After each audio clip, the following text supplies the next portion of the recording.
Okay, everybody joining us in studio here, your 2025 TDS champion, the first American to ever win here, Careth Arnold. Careth, congratulations. Thank you. It's a pleasure to be here. A big round of applause from our huge studio audience here. Can you believe it? I can hear it. Amazing. And I'm sure there are many friends and family back home that are also cheering for you enthusiastically. Maybe first and foremost, how's the body and mind feeling after? Pretty good. Tired. I'm like, I came in from jet lag to like a midnight start. So sleep is I'm, just beginning the catch up process. But yeah, and the body's, feeling as good as it can be. Yeah. I mean, because it basically is 100-miler, we should say. I clocked like about 95-ish. Yeah.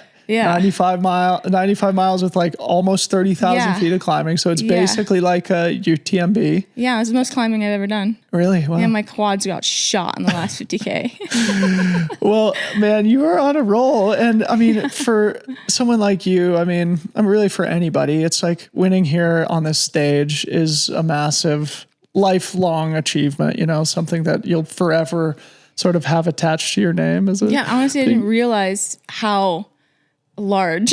Really? Yeah, first time I'm at super UTMB. naive. I'm such an amateur. Like, God. Yeah, I had no idea the scale of community involved in these races. Yeah, that kind of blew my mind yesterday. Before we go back and like do a little bit more about like personal history and stuff like that, I mean, this is your first time in this part of Europe, and your first time being part of a UTMB event. And you freaking won the race, man. It's incredible. I know. I didn't know what to expect. Yeah. Yeah. Well, congratulations. Thank Excited to talk about it. So you're from Paonia, Colorado. Maybe just do a quick personal. I'm not from there, but we did move there about a year ago. Yeah. So it is home right now. Yeah. So share a little bit about like your personal story. Obviously, you've been in the sport for a little while, but this is our first time ever recording things. Your name won't be unfamiliar to a lot of people who listen to the show, but for a lot of people, this might be their first time hearing your name after this big victory. Give us a quick introduction into who you are. Okay. So I was actually originally born in Thailand, in Bangkok, and I lived there until I was about 15. Yeah. And then moved to California for school, and then moved to Florida for school. So I've grown up by the sea my whole life. I'm a sea level girl.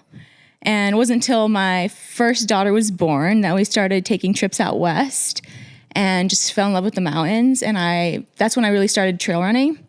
And we decided that's where we wanted to move permanently and live close to the mountains. So yeah, it's not until the last 4 years where I really started playing in the mountains a little bit. So I just feel like I have so much to learn.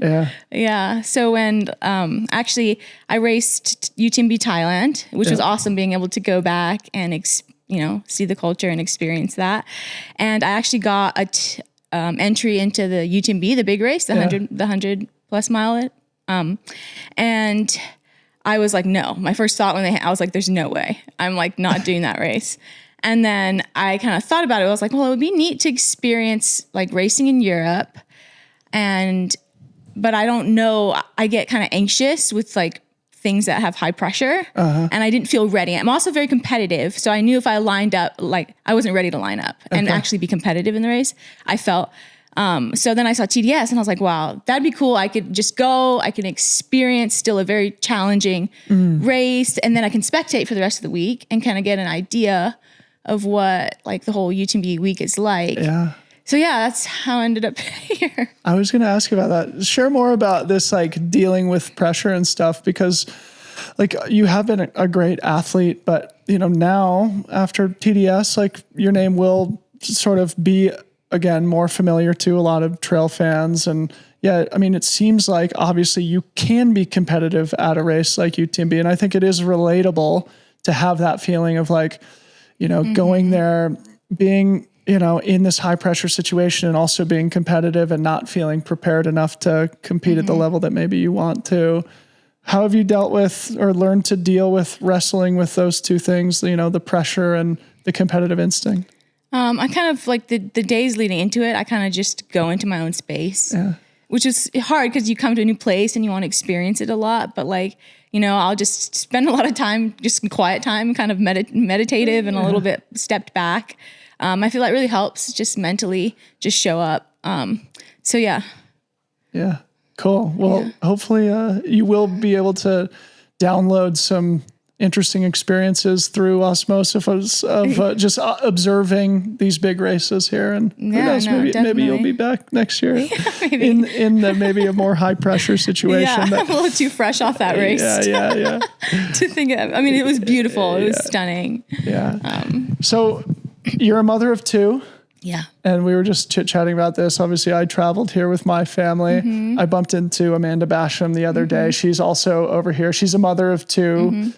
Her family is back home. Of course, her husband, Justin Grunwald, just finished second at Leadville. So she handed off the kids to him, came over here, and she's doing the big race. But I think it's also interesting to talk about this as parents of like when you travel with the family, when you don't. I know you came in just before TDS. So share about the considerations around that, because I'm sure it's not easy to be away. Yeah. So one of the main reasons to keep the family at home was just, I didn't have a lot of time to acclimate or just adjust the time. And I knew it's just a lot of work traveling with a 5 and 2-year-old. Yeah. It's exhausting in its own way. Plus recovery is really hard for me after. So, the logistics wise coming over for the first time, I just thought it'd be best to leave them at home. Yeah. Although I do miss them. I do miss seeing them at the finish line. They were able to watch the video of me coming in, but then my little daughter, who's 2, got really mad and frustrated because she wasn't there when she was watching me. And that's what my husband told me. And I was like, oh, I'm sorry. Yeah. It's hard. Well, they'll be able to watch that video forevermore to relive one of mom's peak life experiences. But. Yeah, and then my 5-year-old's always like, did you win? And when I don't, or I come in second or third, it's like, ugh, Mom. Come on. What so this time was actually to be like, I did. You're like, yeah. And she's like, okay. Yeah. So cool. All right, before we talk about the race, you're on sort of a hot streak, it feels like. I mean, it feels like you have really been, consistently performing at a really high level. So just this season, 3rd at Way Too Cool, 5th at the Canyons 100K. You won the Twisted Fork 68K, 2nd at High Lonesome, only 5 or 6 weeks ago. And then a win here at TDS. Share a little bit about your season in context, any highlights that come to mind?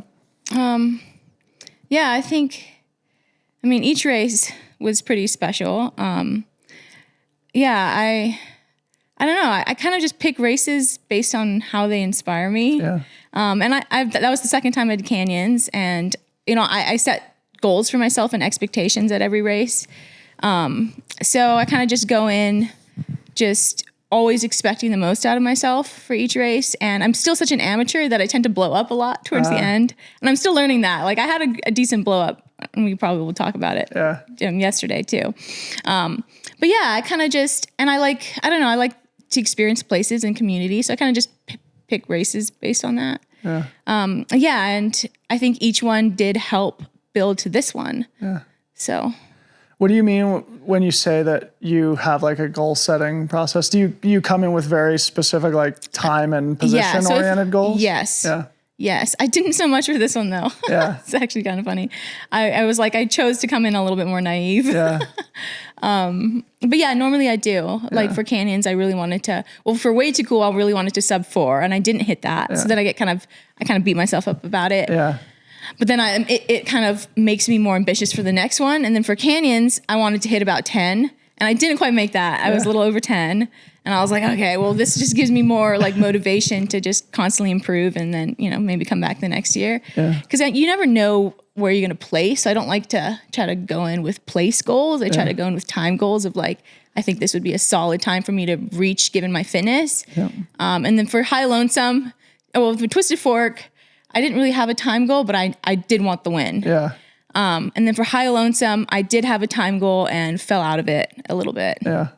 As well. But again. Well, you must set very ambitious goals for yourself, because your results are incredible. I think I get a little over ambitious. Yeah. Wow.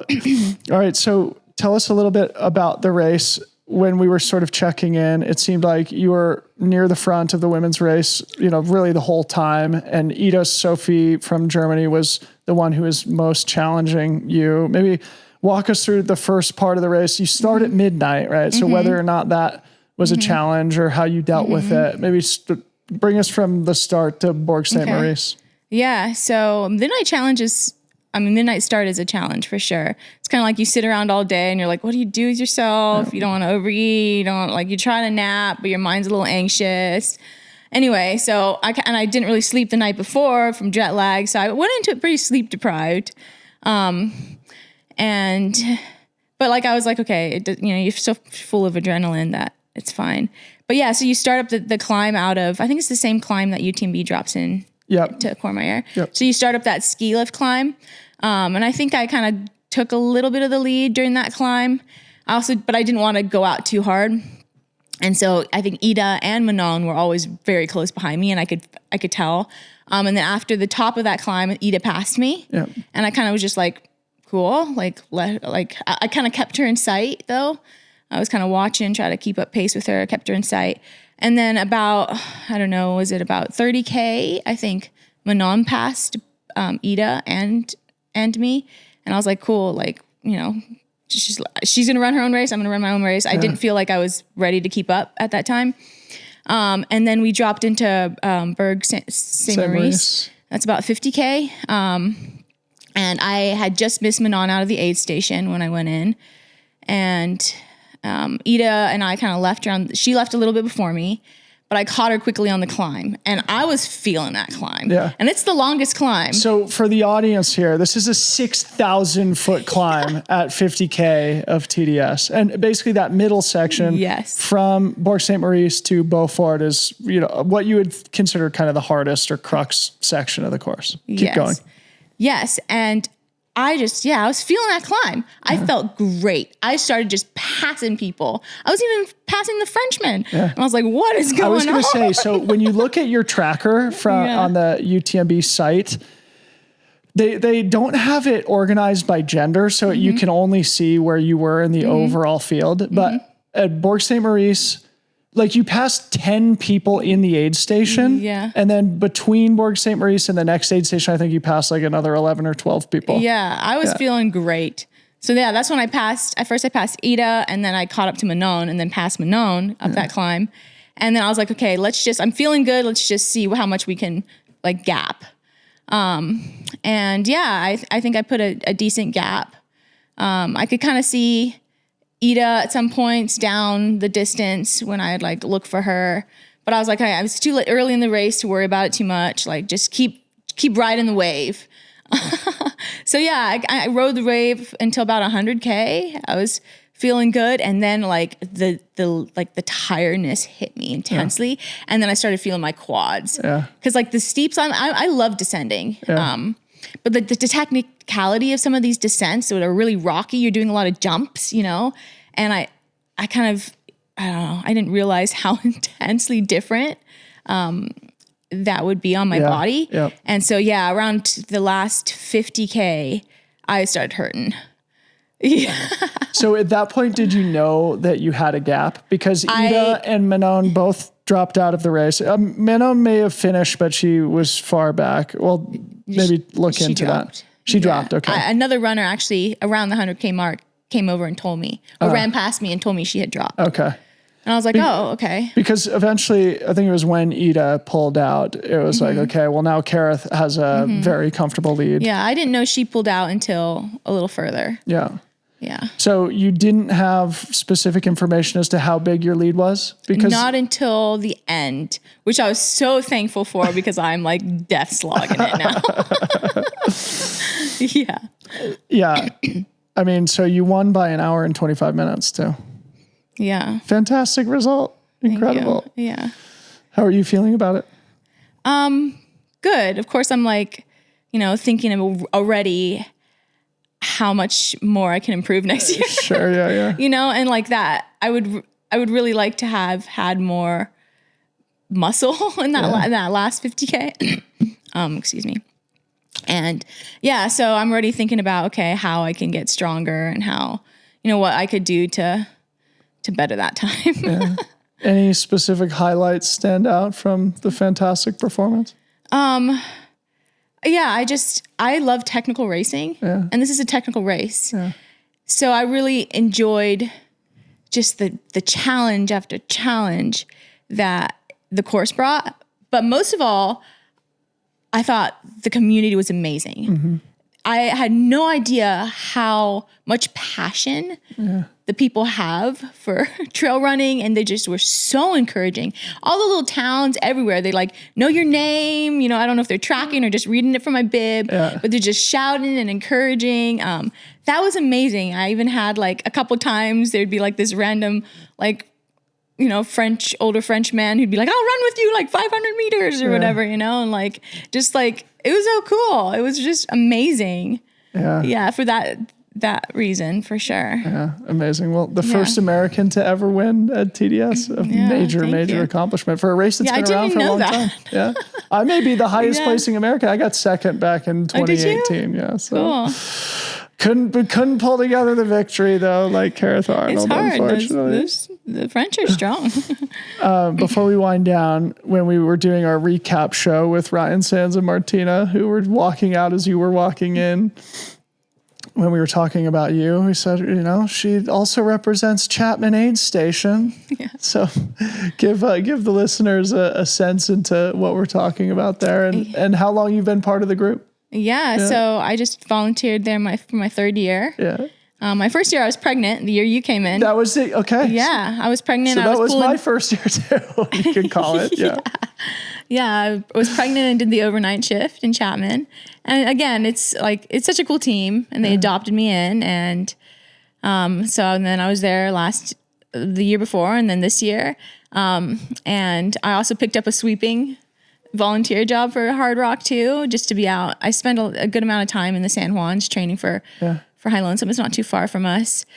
But yeah, no, again, it's such a sweet community. It's very different, but I love the whole Hard Rock community as well. Yeah. Well, shout out to Bill Shum, the aid station captain at Chapman. Yeah, definitely. After you won, I texted him. I said, hey, send me Careth's phone number. I got to get in touch with her to do a champions interview. Yeah, Funny, small worlds collide. Does that race pique your curiosity at all? Hard Rock? Absolutely. But again, like I know my level of fitness and I don't think I'm quite ready for it. Really? Come on. You just won I don't TDS. know. I know, but I mean, what was it, about 23 hours yesterday? Yeah.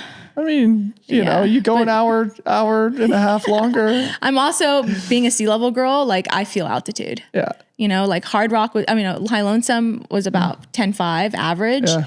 And I really struggled eating in the back 10 hours of that race. So I need to just get a little bit better in altitude still. But I don't know if that's ever something that can be achieved. It's probably all relative, but you got second at High Lonesome and then you just won TDS. You're definitely capable of also winning Hard Rock should you ever get around to it. In a couple years. But, you know, also Bill's going to need a helping hand at Chapman for probably as long as you'll provide that. Yeah. And maybe in closing, any other sort of goals on the immediate horizon? I hesitate to ask, given the fact that you've run 200-mile races in the last 6 weeks. Anything else on the radar for 2025 or beyond? So I have this very ambitious turnaround right now. Yeah. It's probably a little silly, but I got invited to run in West Virginia, the 100. It's the Hurricane 100K, and I just love that community after like getting introduced to them. And that's in 9 days. You maniac. There's no way, right? I know. I'm kind of feeling out the body. I'm like, okay, maybe if I don't run for like my body, the body's amazing. Yeah. It's once it knows that this is what it does, it learns to recover really quick. But I don't know. I'm still kind of feeling it out. But they're really excited to have me. So I'm like, I'd hate to disappoint, but I'm also going to be realistic with my body. So I have that in 9 days. And I'm also on the Javelina 100 list. All right. Which is going to be a very different 100-miler. Golden tickets which I'm slightly on the line. Slightly a little, I don't know if I'm going to, how a flatter desert race will do. There was actually something we were talking about with you in our show also. It's like, just like looking at your results from this year, it's like Way Too Cool and Canyons, both very fast races. High Lonesome and TDS, the opposite. Yeah. So you do have great range. Maybe we could close with this too, of just sort of like, having the skill set, both maybe physically and with a mental composition that allows you to compete across distances and across, various terrains. Yeah. I kind of train that way. Yeah. I like to diversify my training. So I throw in a lot of speed work with a lot of climbing. Simple as that, I guess. Yeah. And I like to diversify it. I feel like my body likes it better that way. Yeah. Yeah. Yeah. And for our audience too, maybe you could comment on this because it's just popping into my head. And it was a surprise to me when I learned it. But you and Lottie Brinks are sister-in-laws. Yeah. Yeah. So the family has incredible running Honestly, prowess. my running journey really didn't kick off until I started running with Lottie pandemic year. Share this with the audience. I think it'd be fun. And she's racing CCC I know, on and Friday. I'm super glad I can support. Yeah. She popped out actually within my last 10 mile yesterday to give me a hug and say hi, which was really encouraging. Wow. Yeah. But yeah, no, it's amazing. I'm so blessed that, we're family. And yeah, it was pandemic year. I had stopped working because I had just had my daughter, plus it was pandemic. And I spent a season in Austin and they were living in Austin. And I remember the first being introduced by Lottie is she's an athlete. And I remember she came back from a 10-mile run when I was there. I was like, dang, I want to run 10 miles. Wow. And then I was I just asked if I could start running with her and we started running a lot together and we kept kind of pushing the boundaries a little bit. And we're like, wow, I think we really like that. And I think that was the first time she had been coached by Pat Reagan when she was in college in Savannah. And it also reignited her running bug because she was had stopped running a bit too. Yeah. And then I remember she got a GPS watch and I was like, oh, I need a GPS watch. And then I remember on the most memorable memory I have, we were on this 12-mile run, which seemed really long at the time.